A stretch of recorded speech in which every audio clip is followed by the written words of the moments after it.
La société Kamoa Copper SA signe en contestation des actes de poursuite de la Direction générale des impôts, DGI en sigle, au tribunal de grande instance de Kinshasa-Gombe. Les faits remontent au 21 février 2022. Selon les avocats de la partie demanderesse la société Kamoa, la défendresse DGI aurait envoyé une mise en demeure à sa cliente pour la déclaration d'un impôt spécial.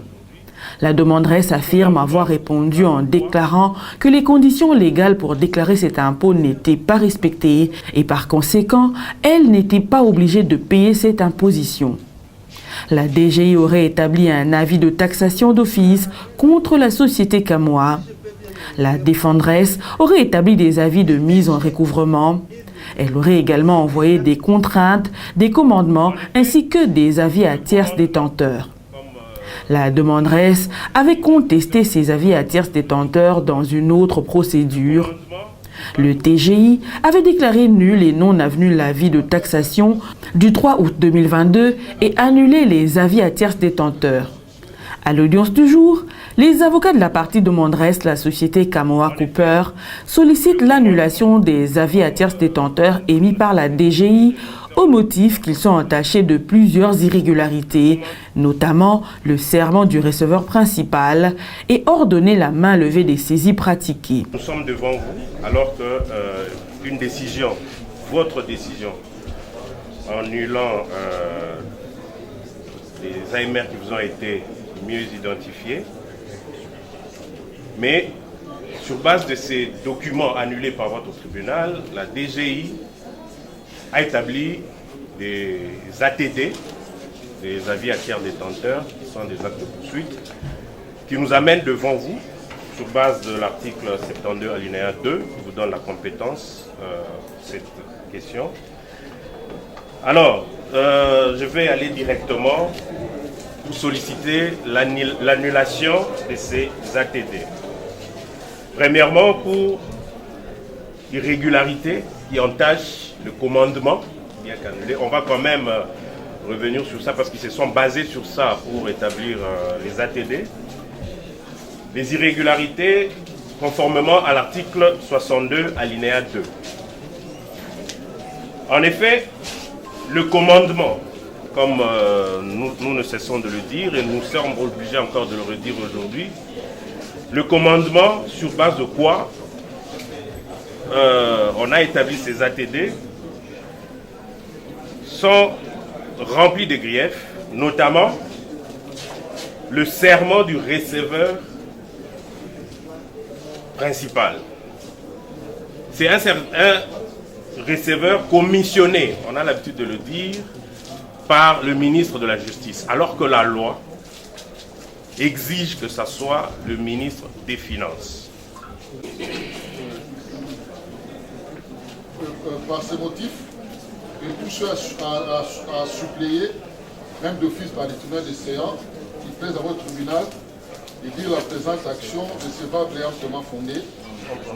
En conséquence, sur base des motifs que nous avons évoqués, tant oralement que dans l'assignation, annuler les mises les avis de mise à recouvrement. Donc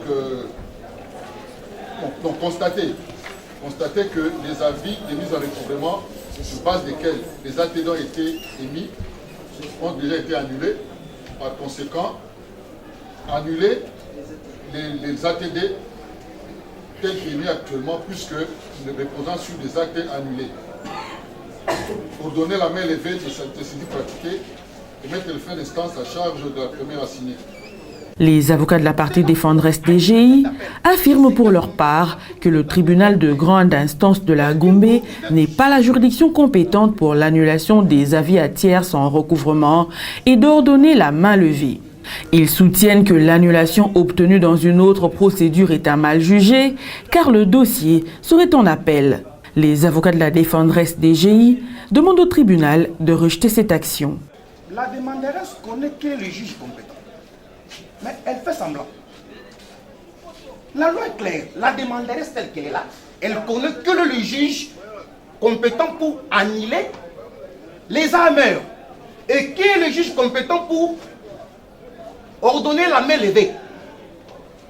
Mais chaque fois, elle fait toujours confusion. Elle vient devant le juge de la main levée pour solliciter annulation. Et dans le RC 124-006, vous lui avez accordé l'annulation. Et le jugement en question est frappé d'appel. Nous avons estimé que l'annulation que vous lui avez accordée, c'était mal jugé. Pour nous. Et l'affaire doit être fixée d'ici là. C'est ce qui fait que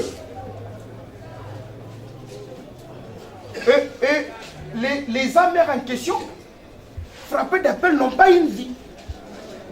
C'est en contestation.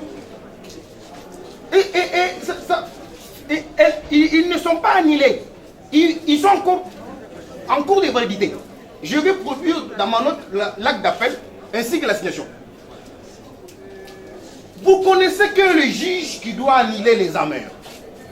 Allez-y devant ce juge. Les mêmes qui connaissent le juge de l'annulation les font par une requête. C'est la cour administrative d'appel. Ici, qu'est-ce qu'on vient? L'article 72 est clair. Elle dit, vous êtes juge qui doit constater l'irrégularité quant à la forme des actes de poursuite qui sont énumérés à l'article 66. Si vous vous déclarez compétent de connaître, comme vous l'avez toujours fait, d'annuler les amers qui ne rentrent pas dans vos compétences, mais vous trouverez que les 8 jours, l'expiration du 8 jours court encore. Nous sommes dans les délais.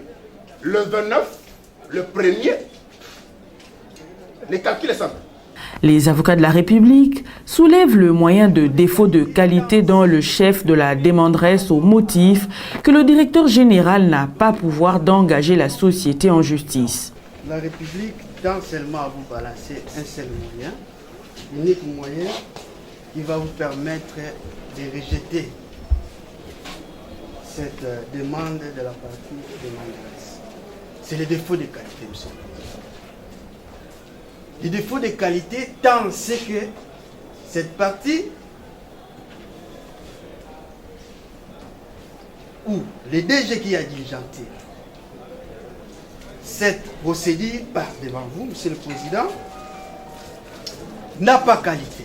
Ici, quand nous lisons l'acte postérieur déposé par la partie demanderesse, monsieur le Président, tant vous dire ceci, que le DG qui vous saisit, vous, comme étant pour diligenter cette procédure, sur proposition, ça c'est le PV, sur proposition de nomination de messieurs Vermelin, Adrien, en qualité de nouveau directeur général de la société Kamoa, durée de son mandat pour le pouvoir et rémunération.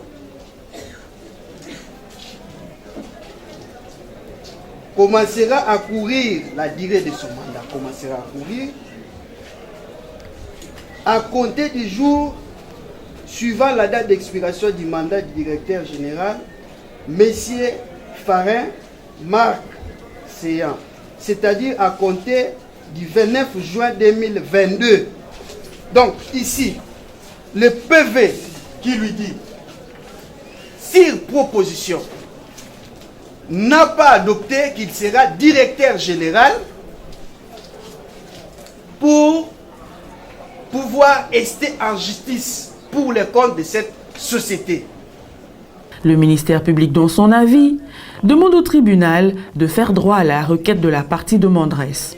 Au vu du jugement qui est versé au dossier, annulant les amers que la partie défenderesse a encore repris pour commencer à émettre des ATD, les avis à tiers détenteur, pour nous, nous disons qu'il y a lié que vous puissiez faire droit à la requête de la partie demanderesse. Par ces motifs, vous direz irrélevant les moyens soulevés par la partie, les deux parties défenderesses. J'ose croire que ce sera pour la dernière fois, parce que les mêmes parties reviennent toujours. C'est les slogans. Ou c'est une récitation, voyez. Vous direz l'action de la partie demanderesse recevable et fondée.